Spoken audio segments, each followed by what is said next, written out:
Les femmes, elles ont donné un sens à ma vie. Je veux dire que j'aime les femmes parce que j'aime la vie et qu'elles aiment la vie encore plus que nous. Je trouve que les femmes dans le monde actuel ont rattrapé tout le temps perdu. Elles nous ont démodés un petit peu. Donc il faut que nous on fasse des progrès pour rattraper le temps perdu, parce que c'est vrai que aujourd'hui vous nous avez montré que vous pouviez vous passer de nous. C'est un peu ce que je raconte dans mes films depuis longtemps. Et voilà, donc moi c'est les femmes qui m'ont fait grandir, c'est elles qui m'ont tout appris. Ici dans mes films je leur donne une telle importance, c'est parce que c'est elles qui font marcher le monde. J'ai presque envie de vous dire pourquoi on se pose la question aujourd'hui de la mixité. Alors effectivement, on pourrait faire une liste pour comprendre pourquoi il y a un problème de mixité. Je rencontre beaucoup de chefs d'entreprise et surtout de créatrices. Je vous donnerai juste cet exemple. Ces créatrices ont eu plus de mal qu'un créateur à trouver un financement pour monter leur entreprise. Tout simplement parce qu'on n'a pas accordé la confiance à une femme. Ça me rend dingue. J'ai presque envie de dire, mais pourquoi on se pose ce type de questions encore au XXIe siècle? Je ne comprends pas. Alors la mixité, pour moi, ça évoque de la création de valeur. Chez BDO, on a mis en place naturellement la mixité sociale, la mixité culturelle, la mixité académique. C'est des gens différents, mais quand ils travaillent tous dans la même direction, créent beaucoup plus de valeur parce qu'ils ont un bagage différent, des expériences personnelles différentes, et tout ça fait avancer vraiment beaucoup les choses. Sur la mixité, j'ai envie de dire, nous on est baignés, on est imprégnés de ce sujet-là chez Babylone, puisque j'ai envie de dire, ma devise, ce serait que les meilleurs entrepreneurs du monde sont des femmes.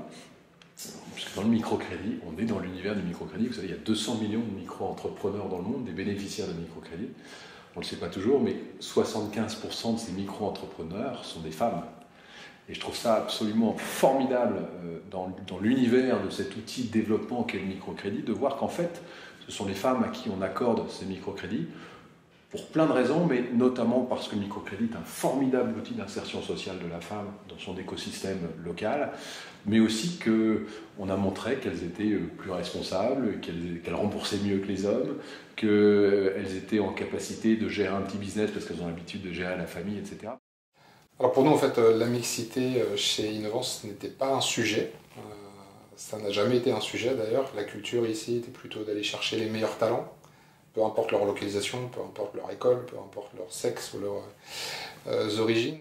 C'est vraiment d'avoir une mixité forte dans l'entreprise pour stimuler la créativité, stimuler aussi les échanges culturels également qui étaient importants pour nous. Alors, mes convictions sur la mixité en entreprise, en premier lieu, c'est de ne pas utiliser ce terme de mixité, mais de parler plutôt d'inclusivité. L'idée de l'inclusivité, c'est vraiment de ne pas, comme aux États-Unis, parler de quotas, mais vraiment de parler d'intégrer tout le monde, d'inclure tout le monde, quel que soit l'âge, la race, les aptitudes ou autres. Je crois que je suis passé à travers les gouttes du problème, pour plein de raisons qu'on peut essayer de comprendre, mais du coup, voilà, dans mon environnement, que ce soit des supérieurs hiérarchiques, des gens à mon niveau ou des gens qui travaillent avec moi, je crois que c'est assez... même, je crois que les femmes sont surreprésentées. Après, vous allez me dire à quel poste et tout. J'ai toutes mes productrices qui produisaient mes émissions étaient des femmes. Et la plupart de mes patronnes avec qui je me suis bien entendu, Patricia Bottinaruel, Nathalie Darigrand qui dirige France 5 aujourd'hui, Michel Cotta, c'était des femmes. Du coup, j'avoue que sur ce sujet, je ne m'étais pas rendu compte des inégalités en vérité. Alors la mixité, c'est une évidence parce que j'ai toujours été entouré finalement d'hommes et de femmes brillantes. J'ai été élevé par ma mère qui est une personne que j'admire. J'ai été managé par une femme notamment quand je travaillais au Bangladesh et j'ai toujours été dans des environnements où finalement la question ne se posait pas puisque j'étais avec des personnes que je trouvais très douées, très intéressantes, hommes comme femmes. La mixité pour nous, je dirais, au sein de notre société, c'est quelque chose d'extrêmement naturel. On est une société jeune, la moyenne d'âge c'est 27 ans. Donc je vais être franc avec vous, on ne s'est jamais posé la question de la mixité, puisqu'on a des hommes, des femmes, on a des compétences. Donc on a délibérément pris la décision, et puis c'était aussi naturel que pour la mixité, de faire confiance aux jeunes. Faire confiance, ça veut dire quoi? Ça veut dire donner des responsabilités très jeunes, notamment aux jeunes femmes, leur laisser très très vite prendre ses responsabilités, quitte à ce qu'elles fassent des erreurs, mais on apprend de ces erreurs, et c'est pas très grave. Alors je pense qu'aujourd'hui on est beaucoup sur une thématique de préjugés, de stéréotypes par rapport aux hommes et aux femmes, et quand j'essaie d'analyser pourquoi finalement j'ai l'impression qu'on n'est pas du tout confronté à ça dans le cadre de mon entreprise, c'est déjà parce qu'on travaille sur un produit très innovant, de la formation par la cuisine, et donc du coup on n'a pas de chemins qui sont balisés, on n'a pas de manière de faire qui était préconçue. Comme on est une structure qui est assez jeune, puisque Kialatok a 3 ans maintenant, on n'a pas finalement de compétences qui sont vraiment prédéfinies au départ. Quand on recherche des personnes, on recherche surtout un état d'esprit. Et finalement, comme on croit en notre capacité de formation des individus que l'on recrute, on a aussi moins de préjugés pour se dire telle personne peut avoir telle ou telle ou telle compétence. Je me suis battu notamment à travers certains concours pour qu'on crée encore, je dis encore parce que ça ne devrait pas l'être, mais il faut que ça le soit, le prix féminin de l'entrepreneuriat. Je trouve que c'est important de pouvoir le mettre en avant. J'essaie aussi dans les différentes émissions de radio d'en parler régulièrement, voire d'organiser des journées spéciales, entreprendre au féminin. Et puis j'ai aussi recruté dans ma vie, et puis je ne me suis même pas posé la question, à vrai dire. J'ai regardé le poste, je me suis défini ce poste-là, et il se trouve que j'ai recruté 2 filles.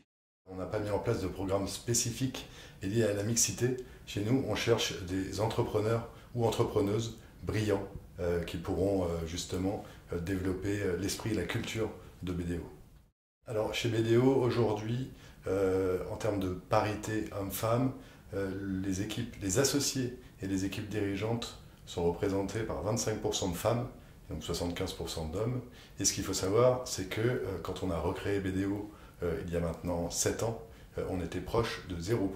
Donc on a beaucoup progressé. L'avantage de travailler dans un domaine plutôt RH, c'est que 70% de la population est orientée sur les femmes. On travaille beaucoup sur cette notion d'inclusivité pour justement, en tenant des tableaux de bord également, donc en utilisant les chiffres, quels sont nos candidats, en analysant notre marque employeur pour voir justement qui répond déjà en priorité, pourquoi, est-ce que nos mots ne sont pas biaisés, est-ce que vraiment on prend en compte toutes les possibilités. Ça c'est le premier sujet. Le second sujet sur lequel on travaille beaucoup, c'est autre que cette notion de politique pour les femmes sur le temps passé à la maison ou avec les enfants, c'est de travailler sur des politiques pour les parents. Étant donné que ce n'était pas un sujet, nous ce qu'on cherchait avant tout, c'était justement des regards différents. Et ces regards différents, on les a obtenus en recrutant des gens à l'international. Donc il y avait un autre parcours, une autre culture que nous, et qui donc voyaient les problématiques de manière différente. Et ce qu'on observe également entre les hommes et les femmes, ce sont des regards différents qui se complètent et qui permettent d'aboutir à une solution en ayant une vue à 360 qui est plus riche. Donc que ce soit sur le recrutement à l'étranger, le recrutement des femmes ou le recrutement des hommes, c'est toujours ce qu'on a recherché, nous, d'avoir des perspectives et des regards différents. S'il n'y avait pas les femmes, d'abord il n'y aurait personne sur cette terre, c'est quand même vous qui avez fabriqué les 7 milliards de gens qui sont là, et c'est ce qui donne un sens à la vie, c'est justement le fait que vous preniez tout à cœur. Nous on se fout un peu de tout, et vous les femmes vous prenez tout à cœur. Voilà. Alors en prenant tout à cœur, c'est un peu agaçant des fois, ça peut être énervant, mais en même temps, vous bâclez moins que nous. Voilà, nous on a tendance à bâcler les choses, et les femmes vont au bout. Les relations hommes-femmes sont très très compliquées, elles vont l'être de plus en plus parce que vous êtes en working progress tout le temps, alors que nous, on stagne, ça fait 2-3 siècles qu'on ne fout rien du tout. Quoi. Moi j'ai lancé Babylone avec Aurélie Dutoit, donc on a cofondé cette histoire, donc ça commençait déjà sur une histoire de mixité. Chez Babylone, par exemple, en ce moment, sur 11 salariés, il y a 9 femmes, et que ce sont toujours les femmes qui ont pris les postes, en fait, tout simplement chez Babylone, à tel point qu'on a chez Babylone des femmes qui sont mieux payées que les mecs. Ça veut dire aussi que chez Babylone, quel que soit le niveau de hiérarchie, il y a des femmes au pouvoir, il y a des femmes en responsabilité. J'ajouterais à ça que moi je trouve que c'est quelque chose d'extrêmement riche, puisqu'on a, je pense, une complémentarité très forte entre l'apport des hommes et l'apport des femmes. Eh bien, on n'a pas forcément tout à fait la même vision de message, d'image, et je trouve que c'est très complémentaire que d'avoir ces deux approches, ces deux réflexions, homme-femme. Ça a été toujours une source d'enrichissement chez Babylone, et on ne s'arrêtera jamais de travailler aussi avec cette richesse de la mixité. Dans le travail, j'ai l'impression que ça va être que des clichés, c'est-à-dire que chacun va utiliser ses qualités personnelles, en fait. Moi, j'ai vu des femmes plus autoritaires que des mecs, j'ai vu des mecs beaucoup plus diplomates que des filles. Moi, je fais une émission qui s'appelle Rendez-vous en terre inconnue, son message principal, c'est n'ayant pas peur des autres. Alors, j'ai envie de leur dire ça. Et d'ailleurs, la mixité, c'est pas que les hommes et les femmes. Aujourd'hui, je crois que ça a été prouvé, quand quelqu'un porte un handicap et qui vient dans une entreprise, eh ben, c'est extraordinaire parce que cette personne va se défoncer pour montrer qu'elle est à la hauteur. Les autres autour vont l'admirer, il va y avoir une connivence très forte. Enfin, c'est un truc qui est très contagieux. C'est l'avenir du monde et ça, je peux vous dire que je suis formel. C'est-à-dire que j'ai eu la chance de partir partout sur la planète et on est en train de découvrir que l'avenir du monde, c'est le le covoiturage, le co-tout et la mixité et le faire ensemble, etc.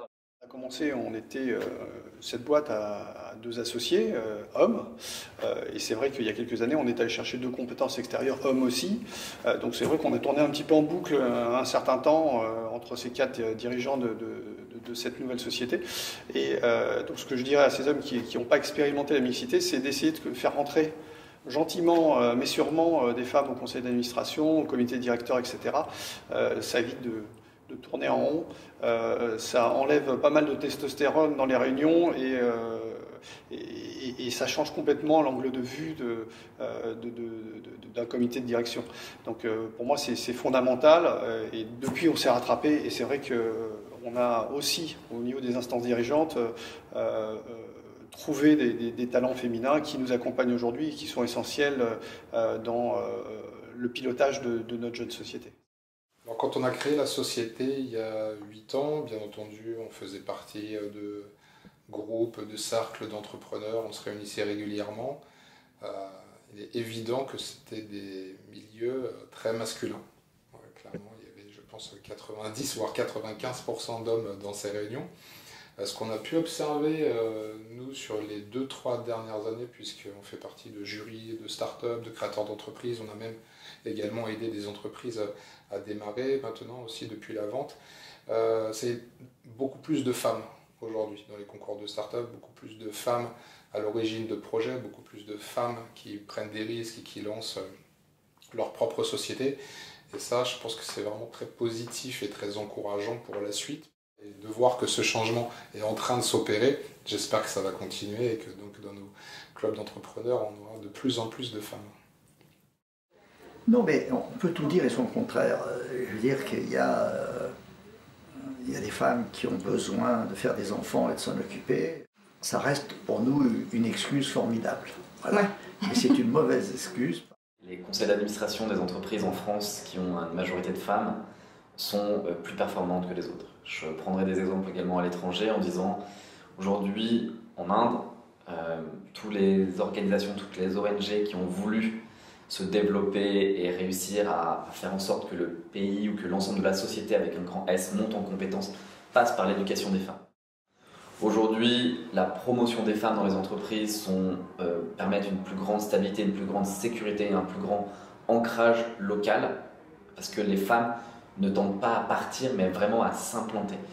Éduquer une femme, promouvoir des femmes, c'est l'assurance de construire dans une pérennité et une durabilité plus grande. Si on faisait une expérimentation, d'ailleurs ce serait peut-être très intéressant de la faire, on prend une entreprise, toujours la même, un même sujet, un même modèle économique, etc. On en met une gérée par des mecs, on en met une gérée par des femmes, et on en met une à 50-50. Je suis sûr, je suis prêt à mettre ma main à couper qu'on n'aurait pas du tout le même résultat. Et là encore, chez Babylone, je sais que l'image de Babylone, ce qu'on a réussi à faire, etc., c'est le fruit d'une équipe, et ce fruit ne serait pas du tout le même si on avait constitué Babylone ou géré Babylone qu'avec des hommes. J'en suis absolument convaincu. Les arguments qui prônent la non-mixité, bon, je vais les connaître un jour, hein, mais je sais déjà que c'est ringard. Obligé. Je suis très optimiste, pas seulement de nature, mais j'ai le sentiment qu'on n'a jamais été aussi connectés les uns des autres, et donc parfois c'est un peu ridicule, parce que ce sont pas les bonnes émotions qui sont connectées, c'est toujours l'insolite, la peur, etc. Mais je pense que quand les gens vont se rendre compte que ça c'est un outil, alors du coup on peut diffuser des vidéos, faire passer des messages, etc. et toucher le plus grand nombre sur des choses qui sont, comme on l'a dit, évidentes. Je pense qu'on a une forme de responsabilité si on pense justement que la mixité c'est une évidence. Justement, on pourrait se dire, c'est une évidence, c'est pas un sujet pour moi, finalement j'en suis déjà convaincu, j'ai pas besoin d'en parler. Alors que justement, l'enjeu aujourd'hui, c'est de pouvoir en parler et de faire prendre conscience sur ce sujet-là. Donc je pense que chaque personne qui est consciente et qui a envie de faire avancer le sujet doit se manifester à un moment ou à un autre.